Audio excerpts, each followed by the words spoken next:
ومن يضلل فلا هادي له وأشهد أن لا إله إلا الله وحده لا شريك له وأشهد أن محمدا عبده ورسوله. أما بعد فإن أصدق الحديث كتاب الله تعالى وخير الهدي هدي محمد صلى الله عليه وسلم وشر الأمور محدثاتها وكل محدثة بدعة وكل بدعة ضلالة وكل ضلالة في النار. Bon, avant de parler de cette deuxième partie de leçon qui est le destin, je vais parler brièvement de ce qu'on a fait la semaine dernière, parce que le cours il se suit, et on a dit qu'on a défini la croyance au destin. Qu'est-ce que ça veut dire croire au destin? Ça veut dire croire en 4 degrés, 4 choses. Croire en la connaissance d'Allah, qu'Allah il connaît toutes choses, qu'il connaît le déroulement des choses, et il connaît les choses en bon ou en mauvais. Et il, subhanahu wa ta'ala, le deuxième degré, c'est l'écriture. Il a écrit toutes choses, mal ou bien. Il l'a écrit dans la table gardée avant de créer les cieux et la terre de 50 000 ans. Et de croire en le troisième degré, en la volonté d'Allah, qu'Allah il a voulu toutes choses, que rien ne sort de la volonté d'Allah. Rien de ce que ne veut pas Allah ne se réalise, et tout ce que veut Allah a lieu. Rien ne sort. Les péchés, la désobéissance, etc., tout ça, Allah les a voulu. Obéissance ou désobéissance, Allah les a voulu. Rien ne sort de la volonté d'Allah, la volonté universelle.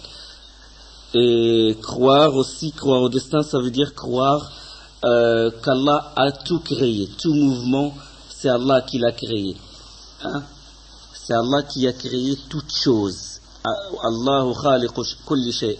Et il a créé nos actes. Quand on l'obéit ou quand on le désobéit, c'est lui qui a créé nos actes. Actes d'obéissance ou actes de désobéissance.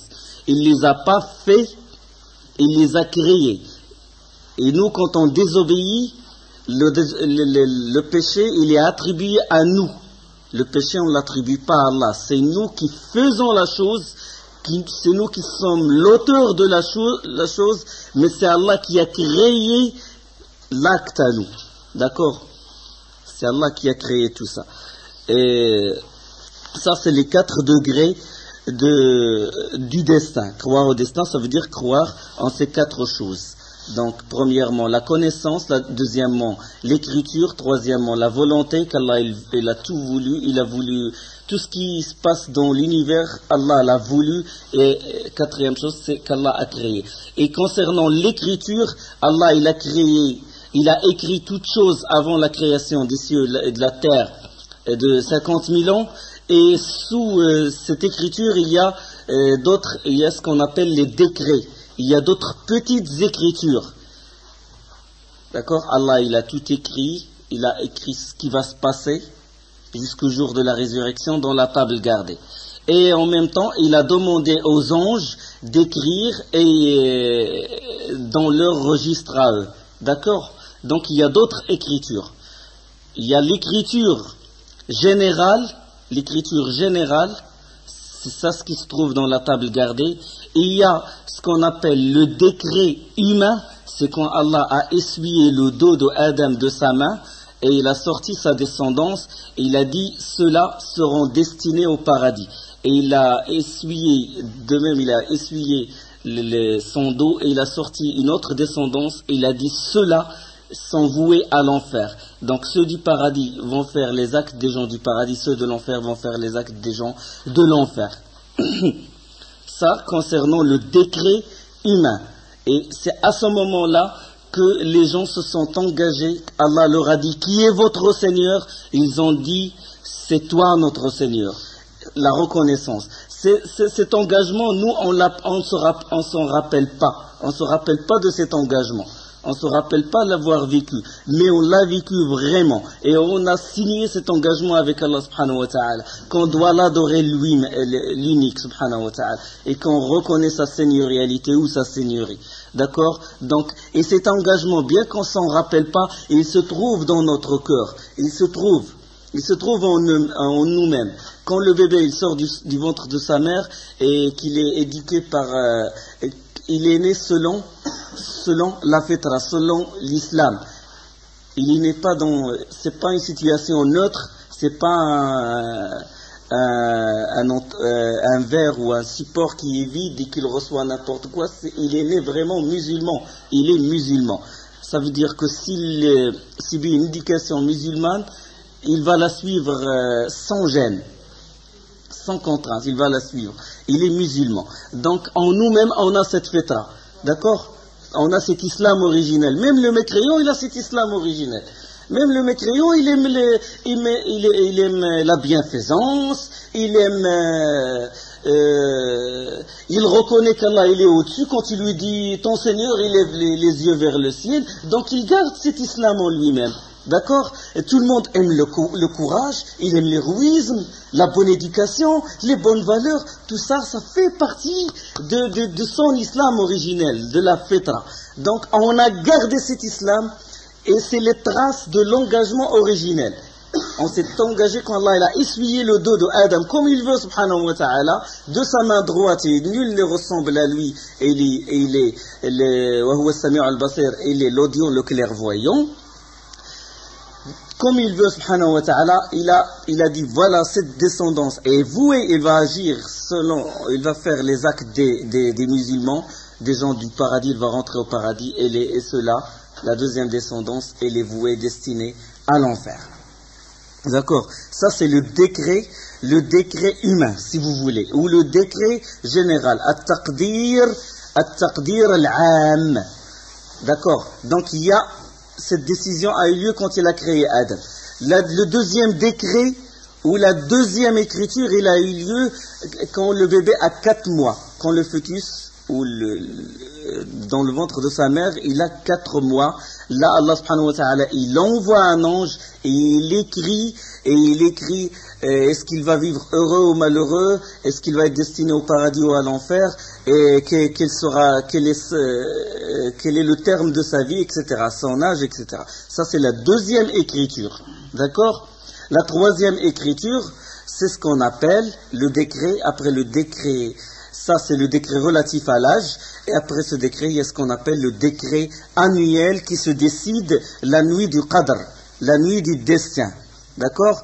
Au cours de cette nuit, il se décide la naissance de tel ou la mort de tel, telle personne va devenir riche, telle personne va devenir pauvre, jusqu'au point où a dit le prophète sallallahu alayhi wa sallam, où on voit la personne tourner dans les marchés, et c'est sûr, Allah il a déjà décidé qu'il ne va pas atteindre la nuit du Qadr prochaine. D'accord? D'après. Donc ça, c'est ce qu'on appelle le décret annuel. Et un autre décret aussi, c'est le décret quotidien.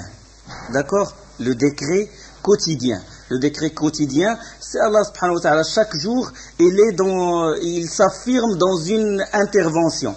Il intervient. Il élève certains, il rabaisse d'autres. Il enrichit certains, il appauvrit d'autres. C'est ce que décide Allah subhanahu wa ta'ala quotidiennement. Et tous ces décrets, ils se ramifient. Leur point de départ, c'est le décret, entre parenthèses, mère, d'accord? Le livre mère, la table gardée, c'est la table gardée. Tout ça se ramifie du décret général. D'accord? De ce qui est dans la table gardée. On a parlé de ça. On a dit autre chose. Si on croit en ces 4 degrés, est-ce que ça nie que la personne doit faire, est-ce que la personne a une volonté, a une capacité? Si Allah a tout écrit, il a tout décidé, il sait tout, il a tout écrit, il a tout voulu, il a tout créé, est-ce que ça nie qu'on on est dépouillé de toute volonté? Non, la personne, il a une volonté, et ça il le sent lui-même. Quand il fait un acte d'obéissance, personne ne le pousse. Il sent lui-même qu'il le fait de soi-même. Donc il a une propre volonté. Et l'acte, il est attribué à lui-même. Les gens du paradis, Allah va leur dire, udkhulul jannata bima kuntum ta'malun. Vous allez rentrer au paradis par les œuvres que vous aviez fait. Donc les œuvres sont des causes pour entrer au paradis. Et les gens font les bons actes et les mauvais actes. D'accord? Allah, il attribue l'acte, celui qui donne l'aumône et qui craint Allah. Donc la crainte, il vient de la personne. Allah lui attribue l'acte. Et cet acte, il est précédé par une intention, une volonté. Ça veut dire qu'il a une volonté, il a une puissance. Et la personne, il a une qudra. D'accord? Il a une liberté d'agir. D'accord? Il a une liberté d'agir. On lui attribue l'acte. Est-ce que le fait de croire au qadar, est-ce qu'il contredit le fait de faire les causes? Non. Parce que Allah a écrit dans la table gardée que telle personne va rentrer au paradis. D'accord, il va rentrer au paradis, mais il va faire ces œuvres-là. Il va jeûner, il va faire le djihad, il va propager, il donne beaucoup de bonnes. Implication, il rentre au paradis. La personne, l'autre, il va rentrer en enfer. Il a fait ça, il a contredit la voie d'Allah, il a combattu les musulmans, il a jeté la loi d'Allah derrière lui, il a fait les causes qui le mènent en enfer. D'accord? Ça, c'est brièvement ce qu'on a fait avant. D'accord? Et le fait de faire les causes, si vous lisez la sira du prophète sallallahu alayhi wa sallam, le prophète sallallahu alayhi wa sallam, par exemple, quand il a voulu émigrer vers Médine, qu'est-ce qu'il a fait? Il a fait les causes. Il a fait les causes. Mais Médine, il se trouve au sud de la Mecque. Et le prophète sallallahu alayhi wa sallam, avec Abu Bakr, il a la Médine, il se trouve au nord de la Mecque. Et le prophète sallallahu alayhi wa sallam, au lieu de se diriger vers le nord, il s'est dirigé vers où? Vers le sud, pour tromper les mécréants. D'accord? Donc il a fait les causes. Il a utilisé des plans, des stratégies, etc. Il a tout tracé. Il a engagé le berger avec son troupeau de moutons pour qu'il efface les pas du prophète sallallahu alayhi wa sallam et les pas de Abu Bakr.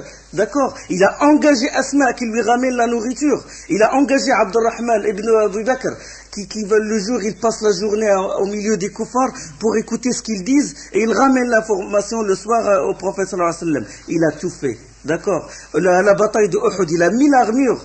D'accord? Il a une épée pour combattre, sallallahu alayhi wa sallam. Il n'a pas dit, j'ai l'yaqin, j'ai la conviction, Allah, il va me donner puisqu'Allah, il m'a écrit que je vais immigrer. Allah, il m'a écrit que je vais immigrer. Donc, je vais rester chez moi et tout, et je ne sais pas ce qui va se passer. Allah, il va envoyer un oiseau, je sais pas, il va me prendre, ou le Borak qui m'a emmené, qui a fait le voyage nocturne, il va me prendre, il va m'emmener à Médine, sans faire les causes. Il a fait les causes, sallallahu alayhi wa sallam. Allah lui a promis qu'il va lui donner la victoire, et il a fait les causes. Allah lui a promis le butin de Khaybar, avant qu'il ait le combat, avant qu'il y ait la bataille de Khaybar. وعدكم الله مغانم كثيرة تأخذونها فعجل لكم هذه. Allah vous a promis beaucoup de butin et il vous a hâté celle-ci dans Surat al-Ahzab. Il a dit dans Surat al-Ahzab ou dans Surat al-Fath, il vous a hâté celle-ci, ça veut dire Khaybar. Et le prophète sallallahu alayhi wa sallam était sûr qu'il va rentrer à Khaybar et qu'il va prendre le butin de Khaybar. Il est allé sans armes. Il a pris les armes, il a préparé l'armée, il a désigné les chefs, les émirs, etc. N'est-ce pas? Pourtant, Allah lui a promis ça. Omar al-Khattab, le prophète sallallahu alayhi wa sallam, l'a dit, tu feras partie des gens du paradis. Anta min al-ashara, al-mubashirin bil jannah. Tu rentreras au paradis. Il a dit, je dors chez moi, ça y est, khalas. Allah, il a déclaré que je vais rentrer au paradis. Mais le prophète sallallahu alayhi wa sallam lui a dit ça parce qu'Allah, il connaît la crainte de Omar al-Khattab et qu'il va faire les causes jusqu'à sa mort et qu'il est toujours entre la crainte et l'espoir. Toujours cette crainte, il le pousse à éviter les péchés et à chercher la miséricorde d'Allah subhanahu wa ta'ala. Donc faire les causes rentre dans le destin et la prédestinée. Donc brièvement, on a parlé de ça. D'accord. Là, on va rentrer dans ceux qui ont dévié de cette voie droite, de Sirat Allah al-Mustaqim, la voie que le prophète sallallahu alayhi wa sallam a tracée sur terre, ou qu'Allah subhanahu wa ta'ala a tracée pour ses serviteurs. Certains, je vais parler maintenant, j'ai parlé de la voie droite, je vais parler d'une extrême, et je vais parler de l'opposé de cet extrême, les sectes qui ont dévié. Premièrement, je vais parler de ceux qui prennent comme prétexte le destin pour se dispenser des obligations ou pour commettre des péchés. D'accord? Ce genre de déviation, il est répandu dans notre communauté. D'accord? Pourquoi tu commets tel péché? Parce qu'Allah, il a voulu que je commette. Pourquoi tu bois le vin? Allah, il a voulu. Quand Allah, il veut pas, je vais pas boire, je vais m'arrêter de boire. Pourquoi tu ne pries pas? Parce qu'Allah, il a voulu que je ne prie pas, etc. Ce genre d'ambiguïté. D'accord? Certaines prennent comme prétexte le destin. Puisqu'Allah, il a tout écrit. Allah, il sait tout. Il a tout écrit. Et il l'a voulu. Il a créé mes actes. Donc, si moi je commets un péché, Allah, il a voulu avant. D'accord? Et ce genre de déviation, comme je dis, il est très répandu. Et les associateurs l'ont pris comme prétexte. Musrikin, les associateurs à l'époque du prophète sallallahu alayhi wa sallam, et même leurs prédécesseurs, ils ont pris le qadr comme prétexte pour désobéir à Allah et pour contredire la risala, le message du prophète sallallahu alayhi wa sallam. De même, le premier qui a utilisé le destin pour justifier son acte, c'est qui? C'est Iblis, c'est Satan. D'accord. Et les sectes égarées, ils s'inspirent des arguments des associateurs et de Satan. D'accord? Qu'est-ce qu'ils ont dit, les associateurs, à l'époque du prophète sallallahu alayhi wa sallam? سَيَقُولُ الَّذِينَ أَشْرَكُوا لَوْ شَاءَ اللَّهُ مَا أَشْرَكْنَا وَلَا آبَاؤُنَا وَلَا حَرَّمْنَا مِنْ شَيْءٍ كَذَلِكَ كَذَّبَ الَّذِينَ مِنْ قَبْلِهِمْ حَتَّى ذَاقُوا بَأْسَنَا. Allah, il dit dans sourate Al-An'am, ceux qui ont associé diront, si Allah avait voulu, nous ne lui aurions pas donné des associés, nos ancêtres non plus, et nous n'aurions rien déclaré interdit. Si Allah avait voulu, nous ne lui aurions pas donné des associés. Nos ancêtres non plus, et nous n'aurions rien déclaré interdit. C'est Allah qui a voulu qu'on lui associe. Il a permis ça. La preuve, si nous, on est en train d'associer, ça prouve qu'Allah, il a voulu qu'on le fasse. D'accord? C'est les arguments des mushrikins, des associateurs.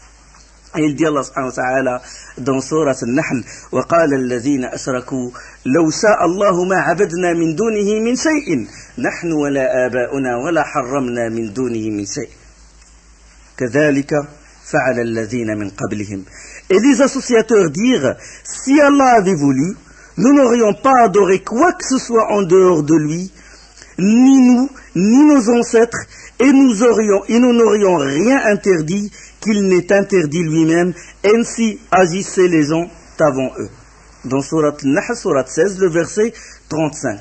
Donc ils ont utilisé cet argument pour s'opposer à quoi? Pour refuser quoi? Le message du prophète sallallahu alayhi wa sallam.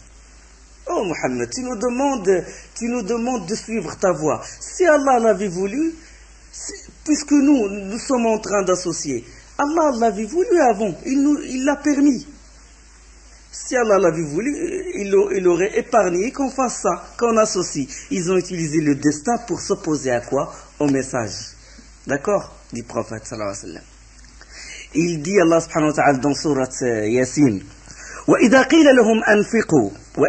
لهم أنفقوا مما رزقكم الله قال الذين كفروا للذين آمنوا أنطعم من لو يشاء الله أطعمه إن أنتم إلا في ضلال مبين. Allah il dit dans sourate Yasin, et quand on leur dit dépensez de ce qu'Allah vous a attribué, ceux qui ont mécru disent à ceux qui ont cru, disent à ceux qui ont cru, aurions-nous ou nous aurions-nous, si nourririons-nous quelqu'un qu'Allah aurait nourri, ou bien nourrions-nous quelqu'un qu'Allah avait nourri s'il l'avait voulu? Quand Allah subhanahu wa ta'ala, quand on leur dit dépensez de ce qu'Allah vous a attribué, ils disent est-ce qu'on va nourrir quelqu'un que si Allah l'avait voulu, il l'aurait nourri? Anut'imu man law yasha'u Allahu at'ama, nourririons-nous quelqu'un qu'Allah avait nourri, aurait nourri s'il avait voulu? Vous n'êtes que dans un égarement évident. Surat Yasin, le verset 47. Donc ils ont utilisé cet argument, ils ont dit, c'est Allah qui a voulu qu'il soit pauvre. Donc à quoi ça sert? Nous on va nourrir quelqu'un qu'Allah avait voulu qu'il soit pauvre. Ils ont utilisé ce destin pour s'opposer, non pas au message, mais pour le fait pour refuser de bien faire, pour refuser de nourrir les pauvres. Quand on leur dit, il faut aider ce pauvre, il a besoin, c'est Allah qui a voulu qu'il soit pauvre. C'est Allah qui a voulu. À quoi ça sert que je le nourris moi? C'est Allah qui a décidé, c'est Allah qui a et tout écrit. Donc ça c'est l'argument des associateurs. D'accord? Comme j'ai dit tout à l'heure que c'est Satan qui a utilisé, le premier à utiliser le destin comme argument. Shaitan. Iblis. Allah subhanahu wa ta'ala, quand il lui a demandé de se prosterner à Adam, il a refusé. Et Allah subhanahu wa ta'ala l'a maudit. Il a dit, wa inna alayka la'nata ila yawmiddin. Et la malédiction sur toi, jusqu'au jour de la rétribution. Et après, qu'est-ce qu'il a dit? Shaitan, la'anahullah. Il a dit, ô mon Seigneur, qala Rabbi, ô mon Seigneur, parce que tu m'as induit en erreur, eh bien je leur enjoliverai la vie sur terre et les égarerai.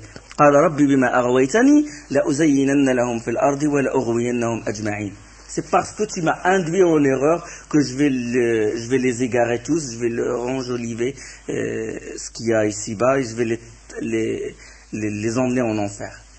Donc il a dit, parce que tu m'as bima arwaytani, mon Seigneur, parce que tu m'as induit en erreur.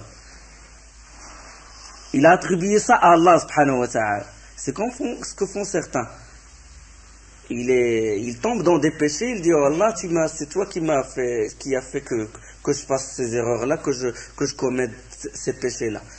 Iblis, il a pris cet argument. La personne qui prétend ce genre de choses, c'est qu'il s'inspire de Satan. C'est ce qu'on appelle le Qadariya al-Iblisiyya. La Qadariya al-Iblisiyya, la secte qui a pris comme argument les arguments, comme prétexte les arguments de Iblis, on l'appelle Al-Qadariya al-Iblisiyya, la Qadariya satanique. Et ceux qui prennent les arguments des associateurs, on les appelle Qadariya al-Mushrikiyya, les Qadarites associateurs.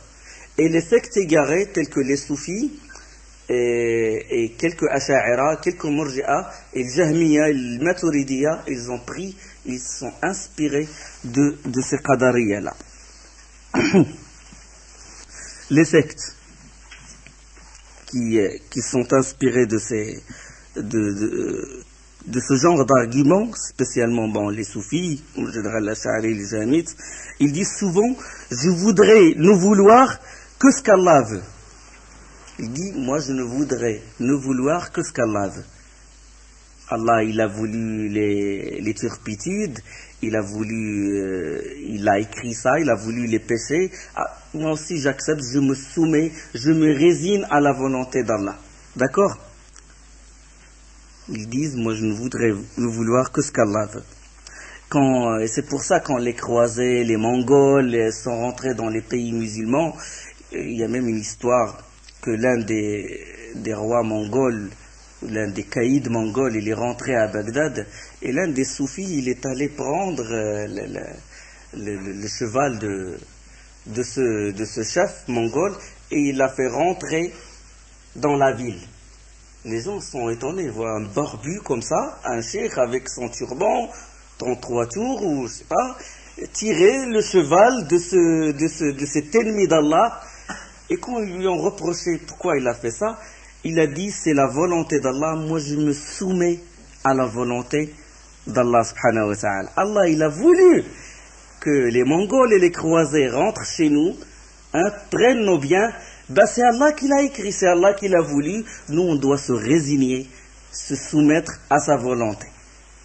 Vous avez remarqué ce genre de déviation dans la croyance du destin, où est-ce qu'elle mène? D'accord? Donc là on va un peu détailler, on va parler de la cause de cet égarement, la cause de l'égarement de ces sectes là, d'accord? Le fait de dire qu'on ne se soumet qu'à la volonté universelle d'Allah et qu'Allah il a voulu que le mécréant soit mécréant, donc nous on ne doit pas faire les causes. Si Allah a voulu que l'ennemi rentre chez nous, si l'ennemi il est rentré chez nous, on dit Allah il l'a voulu, il est sorti, c'est Allah qui l'a fait sortir sans qu'on fasse les causes et tout, on se résigne et on se soumet à la volonté d'Allah subhanahu wa ta'ala.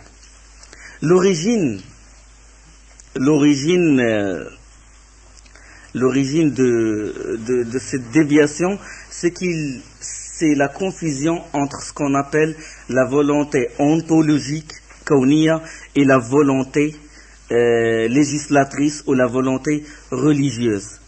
Ils ont mélangé entre l'irada al-shar'iyya et l'irada al-kauniya. Et on va détailler, on va expliquer, on va éclaircir ce point, Inch'Allah. Je vais commencer par un exemple. Quelqu'un qui a bu le vin. Il a pris un verre de vin et il l'a bu. Est-ce qu'on va dire Allah l'a voulu ou il ne l'a pas voulu? Vous pouvez répondre? Il ne l'a pas voulu. D'accord. Allah l'a voulu? Il l'a voulu. D'accord. Il l'a voulu, il ne l'a pas voulu. Si on répond Allah le sait, il l'a écrit, ouais. Ça empêche qu'il le veut, il l'a voulu. Rien ne sort de la volonté d'Allah. Il l'a voulu. Si vous dites qu'Allah a voulu que cette personne boive le vin, on va répondre que c'est faux. Si tu réponds que tu dis que Allah n'a pas voulu que cette personne boive le vin, on va dire que c'est faux. D'accord? Il faut quoi? Il faut détailler. Il faut détailler. Allah, est-ce qu'il l'a voulu par sa volonté universelle que rien ne sort de la volonté d'Allah? Il l'a écrit, Allah, il sait qu'il va boire le vin.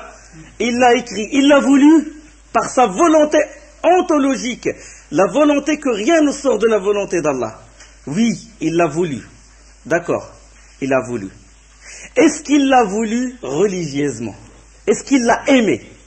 Ah, il ne l'a pas voulu religieusement, mais il l'a voulu de sa volonté ontologique, universelle. Sha'ahu wa lam yuridhu shar'an.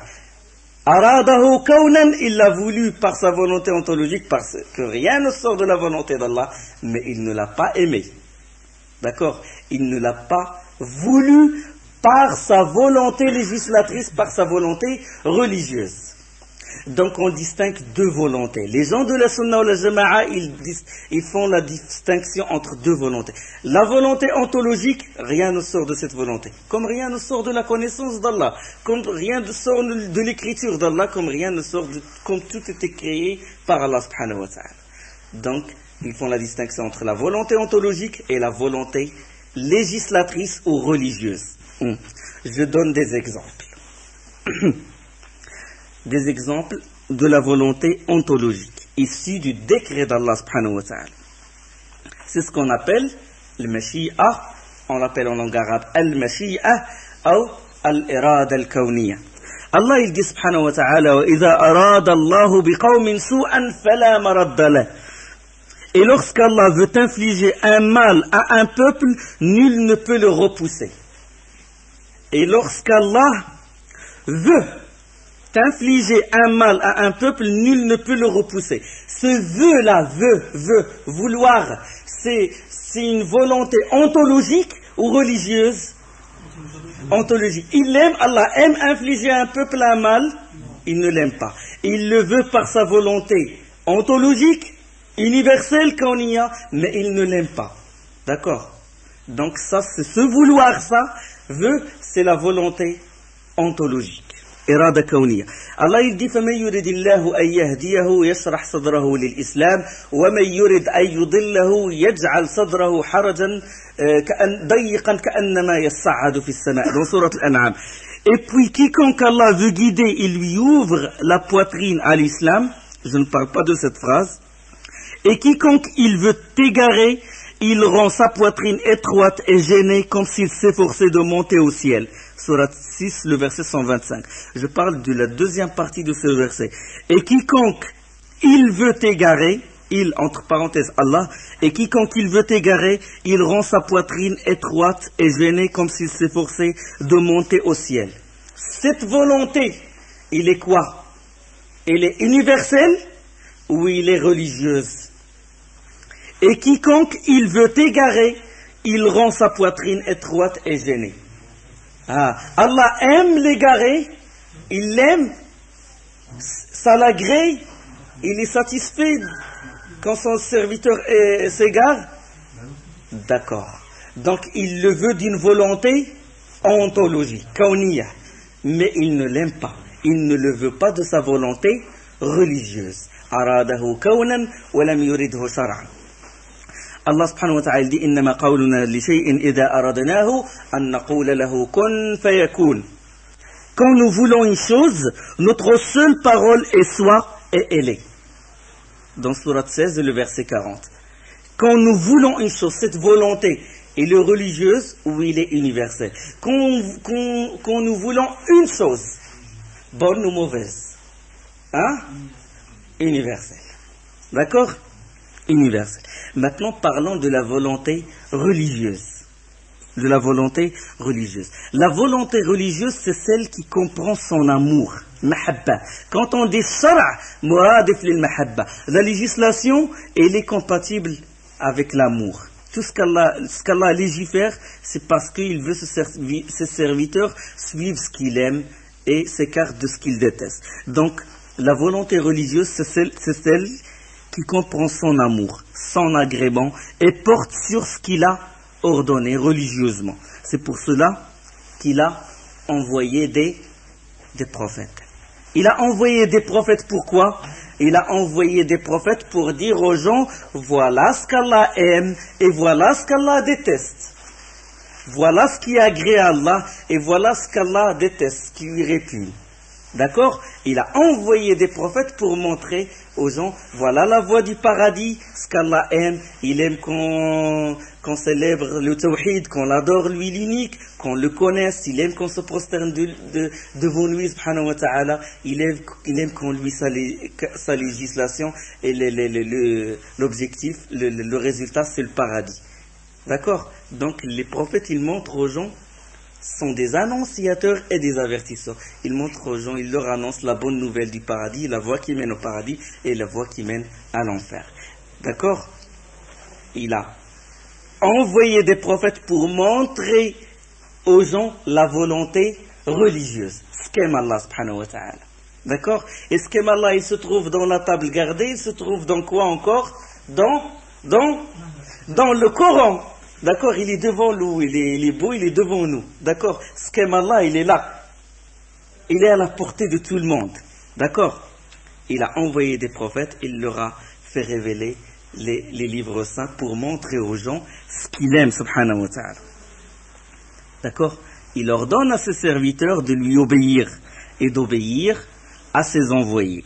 Il leur interdit de lui désobéir. Il aime les gens pieux, il aime les gens justes et ceux qui croient et font les bonnes œuvres. Il les aime, Allah. Il aime. D'accord? Il n'aime pas les infidèles. Il n'aime pas le désordre. Il n'aime pas la turpitude. D'accord? Donc il a montré dans le Coran, dans les autres livres saints, ce qu'il aime et ce qu'il n'aime pas, subhanahu wa ta'ala.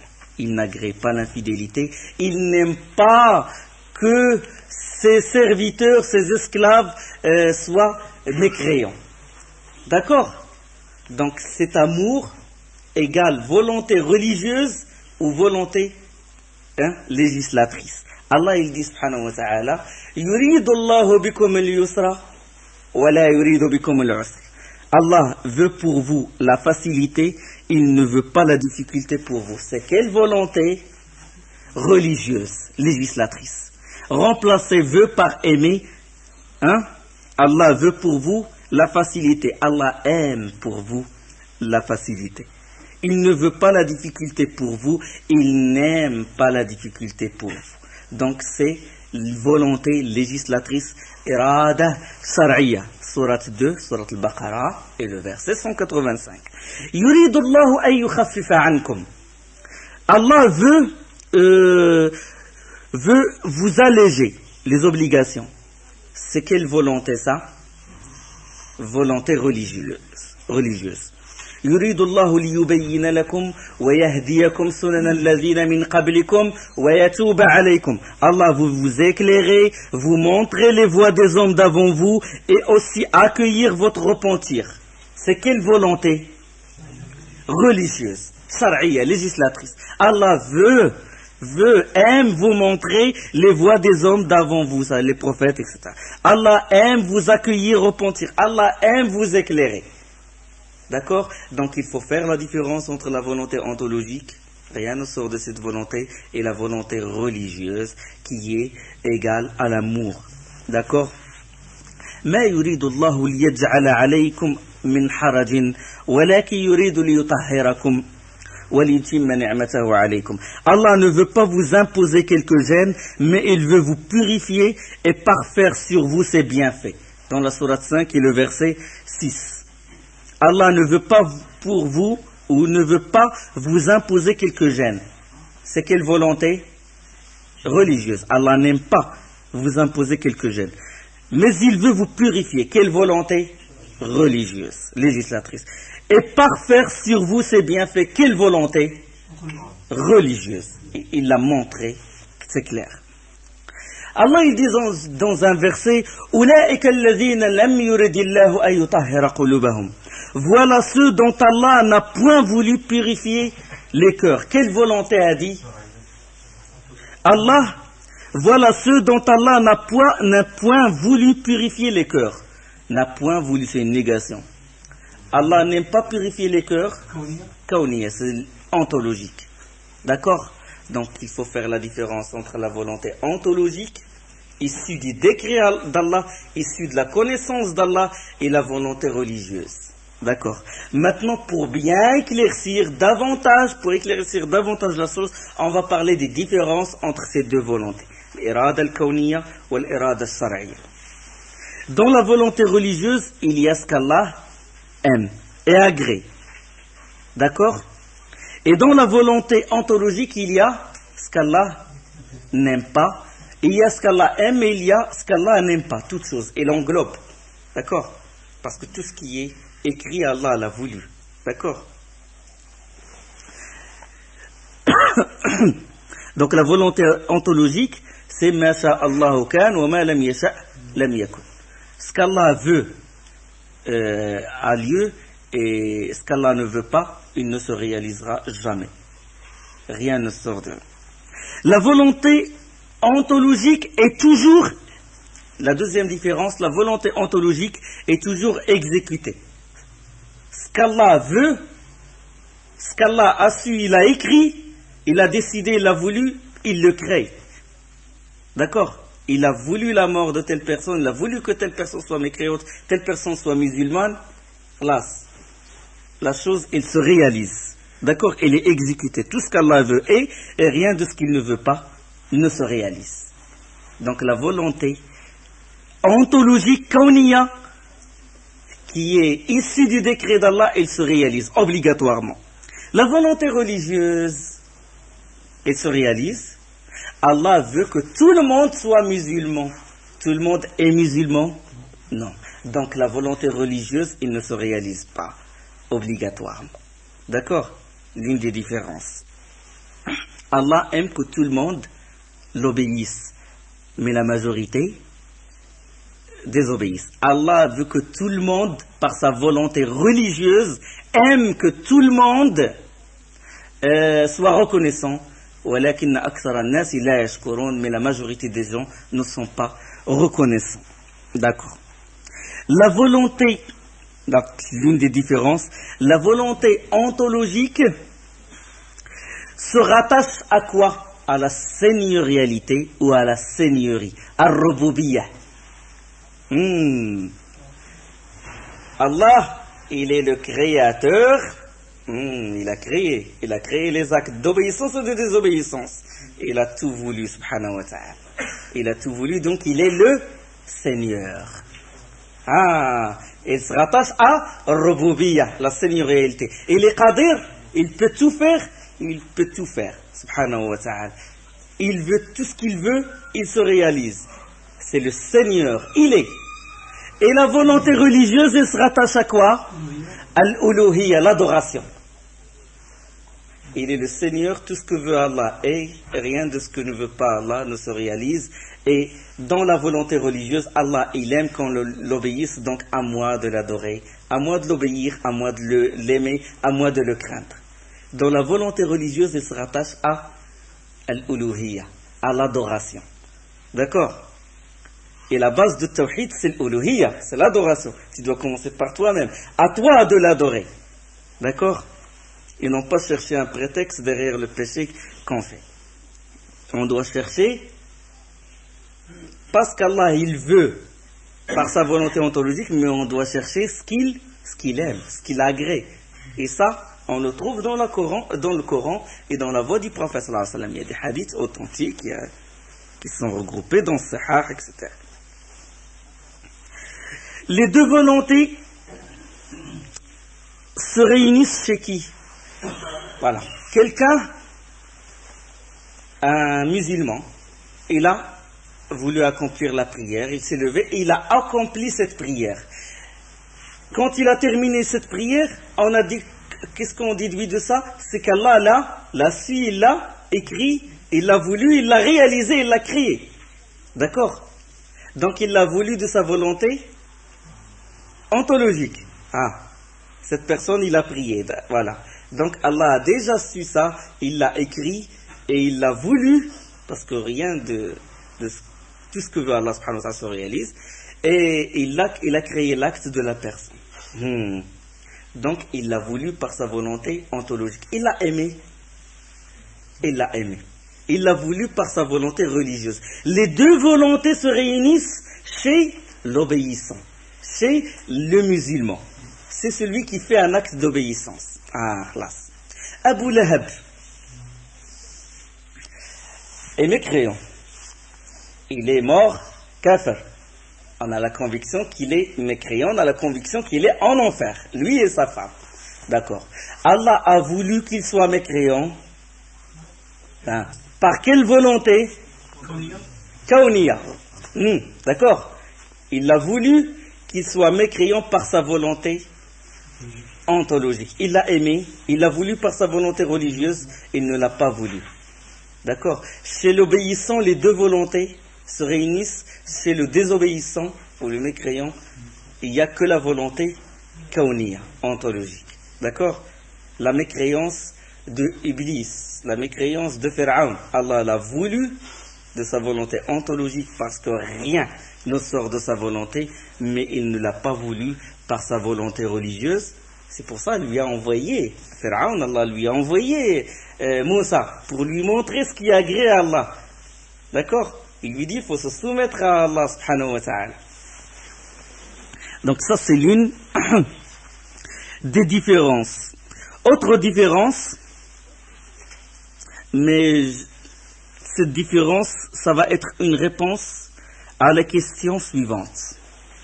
Comment Allah veut des choses et en même temps il ne les aime pas? Allah veut que Pharaon soit mécréant, mais en même temps il ne l'aime pas. Comment ça? Il y a deux choses. Il y a une chose, il y a la chose qui est aimée en elle-même. Tu vois? Vous voyez? Il y a la chose qui est aimée en elle-même. Allah aime l'islam, qu'on se soumette à lui. D'accord? Les gens aussi, il y a des choses qu'ils aiment. Il y a des choses qui sont aimées par leur essence. D'accord? Ils sont aimés par leur essence, par elles-mêmes. D'accord? Et il y a des choses qui sont aimées par l'objectif ou elles-mêmes. Il y a des choses qui sont aimées en elles-mêmes, par exemple la justice, l'obéissance, la fraternité, c'est des choses qu'on aime en elles-mêmes. D'accord? Et il y a des choses qui sont aimées par l'objectif ou elles-mêmes. D'accord. Je vais vous donner un exemple pour éclaircir.